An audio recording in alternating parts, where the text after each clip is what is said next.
The truth behind Kim Jong-un's plan to destroy South Korea, his lawful right. Welcome to InfoBurst, your premier destination for the most current updates and comprehensive analyses in global geopolitics. In today's pivotal episode, we're focusing on a development that has gripped the attention of the international community.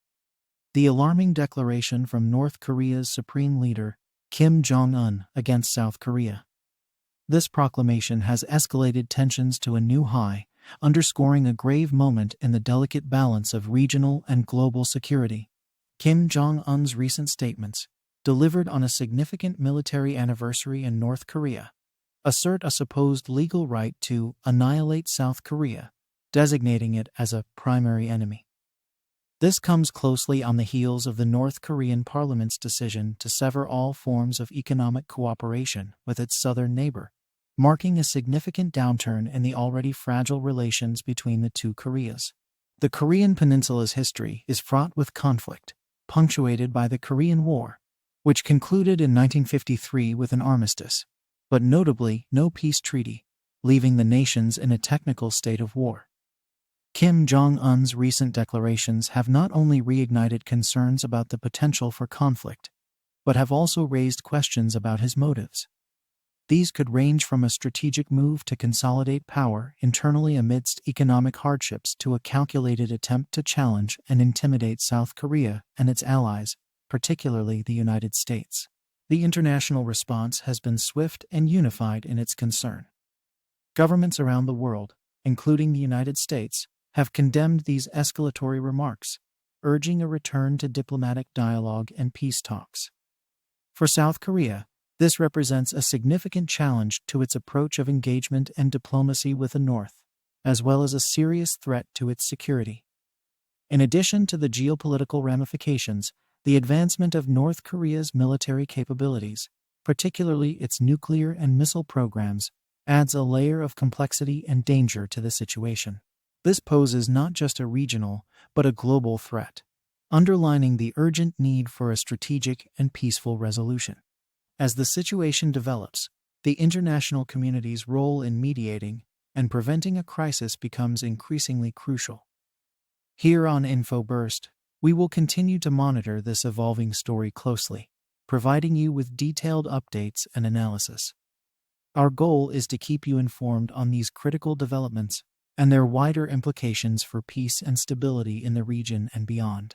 In today's analysis on InfoBurst, we delve into the escalating tensions on the Korean Peninsula, spotlighting North Korean Supreme Leader Kim Jong-un's recent ominous declaration against South Korea. This development is not just a fleeting moment in the news cycle, but a pivotal event that could reshape regional dynamics and impact global peace. To fully grasp the severity of Kim Jong-un's threats, it is essential to trace the historical context and examine the motivations behind his aggressive posture, as well as the global response this has elicited. Historical context. The legacy of conflict. The Korean Peninsula remains a stark symbol of Cold War divisions, where the Korean War 1950-1953 ended with an armistice, not a peace treaty, leaving North and South Korea in a perpetual state of technical warfare. This unresolved conflict set the stage for decades of fluctuating relations, with periods of tense standoff interspersed with fleeting moments of diplomatic outreach and cooperation. Despite these efforts, the fundamental animosity between the two nations has persisted, rooted in ideological differences and compounded by external geopolitical interests, particularly those of major powers like the United States and China. Kim Jong-un's recent declaration must be seen in the light of both internal pressures and external strategies.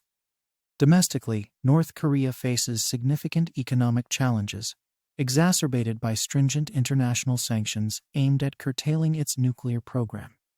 By ramping up military rhetoric, Kim seeks to consolidate national unity, rallying the populace around the leadership in the face of external threats and internal hardships. This militaristic stance also serves to reinforce the regime's legitimacy, portraying it as the defender of the nation's sovereignty against foreign aggression. Internationally, Kim's aggressive declarations can be interpreted as a calculated move to project strength and defiance. North Korea's development of nuclear weapons and ballistic missile technology is not just about deterrence, but also about bargaining power on the international stage. By branding South Korea as a primary enemy and threatening annihilation, Kim aims to intimidate the South and its allies, especially the United States, into recognizing North Korea's position and potentially easing sanctions in exchange for de-escalation. Global reaction. Concern and condemnation. The international community has watched these developments with growing alarm. The immediate reaction has been one of concern for the stability of the region and the potential for an inadvertent escalation into conflict. Countries around the world, along with international organizations, have condemned Kim's provocative language, emphasizing the need for a return to dialogue and peaceful negotiations. The United States, in particular, has been vocal in its criticism, labeling the North Korean statements as provocative and unnecessary, and calling for an end to hostilities and a resumption of diplomatic efforts to denuclearize the Korean Peninsula. Whereas South Korea, under its current leadership, has pursued a policy of engagement with the North, seeking to reduce hostilities through dialogue and economic cooperation. Kim Jong-un's declaration not only undermines these efforts, but also places immense pressure on Seoul to reconsider its approach toward Pyongyang. North Korea's military capabilities, including its development of nuclear weapons and ballistic missiles, are central to this discussion. Kim Jong-un's regime has continually advanced its arsenal, with tests that demonstrate the potential to strike not just South Korea, but also targets far beyond the Korean Peninsula. At the heart of this geopolitical chess game are millions of lives on both sides of the border. The prospect of renewed conflict brings with it the grim reality of potential loss of life and widespread destruction, making diplomatic resolutions all the more critical. The international community's role in preventing escalation cannot be overstated. Diplomatic efforts, sanctions, and dialogue through platforms like the United Nations are pivotal in steering the situation away from conflict and towards a peaceful resolution. As we look to the future, the key questions remain.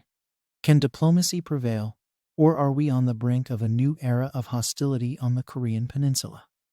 The answers depend not only on the actions of North and South Korea, but also on how the global community responds to this crisis. In today's episode, we've unpacked the alarming developments stemming from Kim Jong-un's threats against South Korea. As tensions rise, the importance of informed dialogue and diplomatic engagement has never been more crucial. Here at InfoBurst, we'll continue to monitor the situation, providing you with updates and insights into this evolving story. Thank you for joining us today. For more in-depth analysis on global geopolitics, don't forget to subscribe to InfoBurst. Your support helps us keep you informed on the most pressing issues facing our world today. Until next time, stay informed, stay engaged, and help us spread the word for peace and diplomacy.